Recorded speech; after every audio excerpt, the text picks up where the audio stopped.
mal au bas du dos depuis des dizaines d'années sans savoir si ça va durer toujours, ben voici 4 exercices très simples à faire pour t'aider à te soulager immédiatement. Il est grand temps pour toi d'apprendre à t'auto-traiter toi-même, à devenir autonome et arrêter d'être dépendante des thérapeutes et des antidouleurs.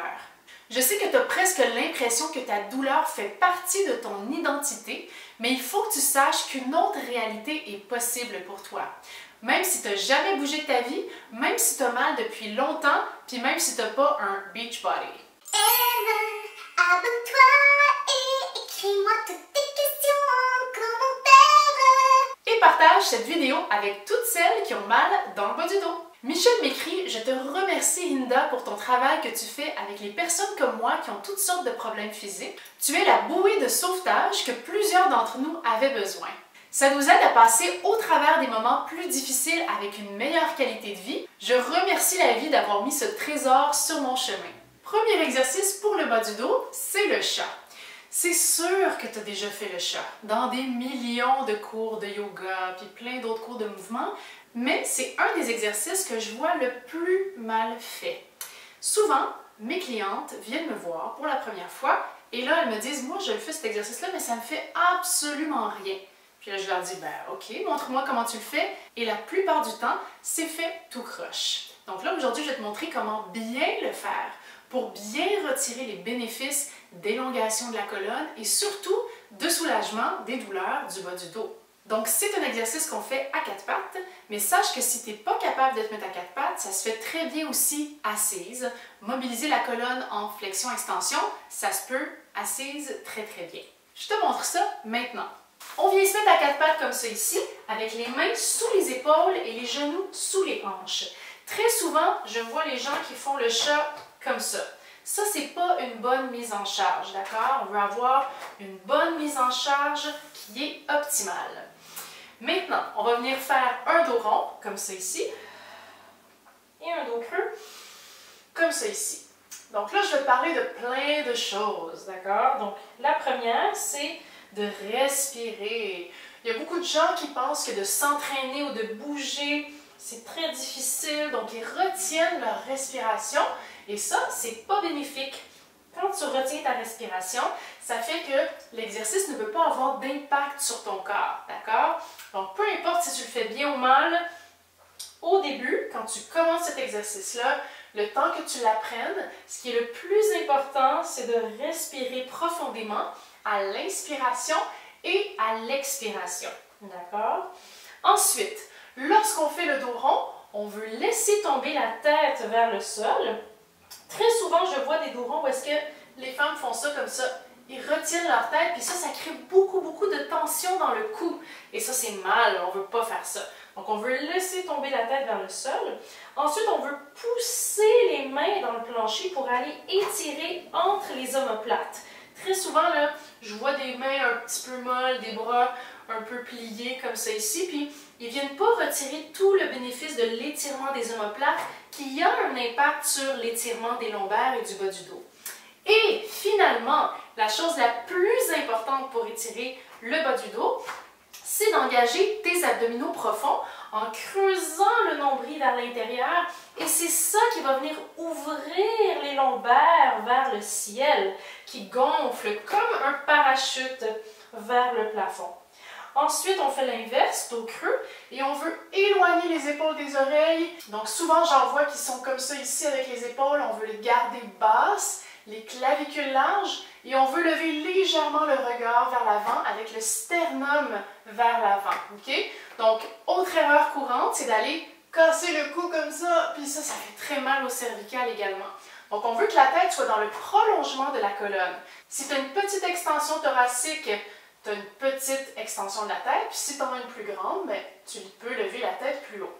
Donc, on alterne en respirant profondément et on pense à toutes ces choses.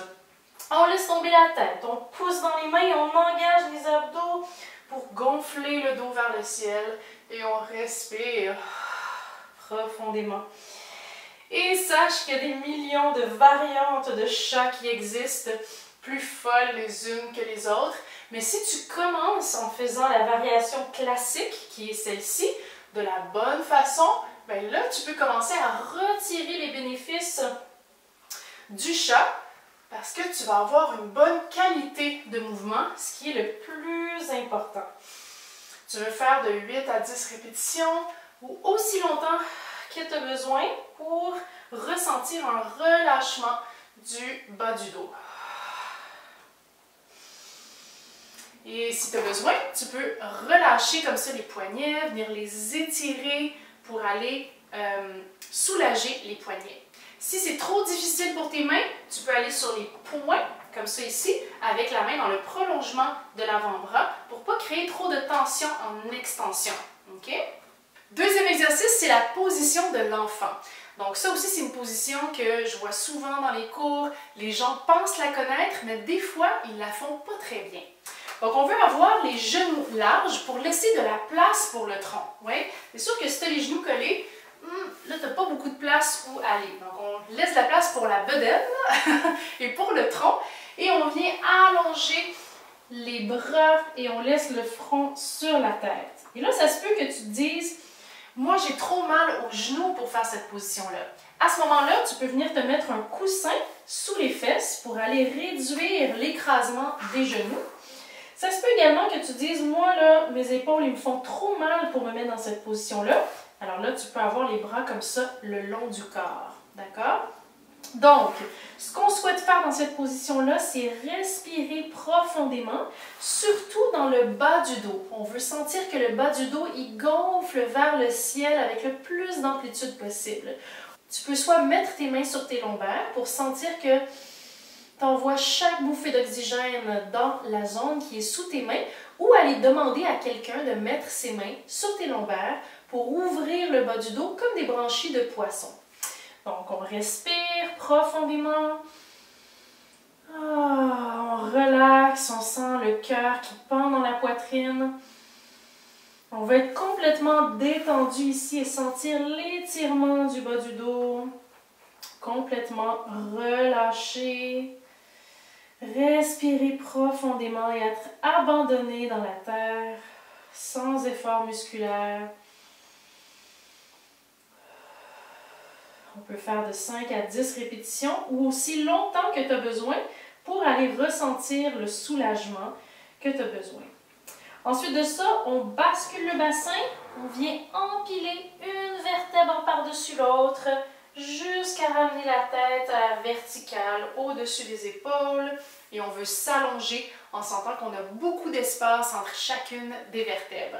Je suis curieuse de savoir depuis combien de temps tu as mal dans le bas du dos et à une échelle de combien sur 10. Écris-moi ça en commentaire. Troisième exercice, c'est l'étirement des spinolombaires, donc le bas du dos. On vient se coucher sur le dos comme ça ici. Et on vient ramener un genou vers la poitrine, tandis qu'on allonge l'autre jambe au sol.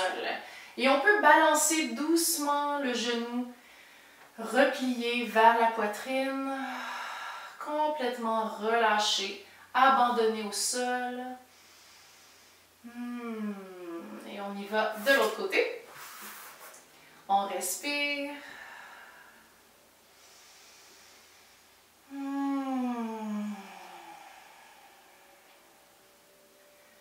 Avec le plus de lâcher prise possible. Et on y va avec les deux genoux vers la poitrine. Même petit balancé.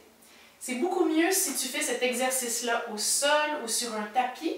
Comme ça, tu vas avoir plus de résistance au sol. Donc, c'est préférable de faire ça au sol plutôt que sur un lit. Et là, tu peux même aller faire des petits cercles pour aller masser le sacrum. Ça fait beaucoup de bien. N'oublie pas de renverser la direction des cercles dans l'autre sens.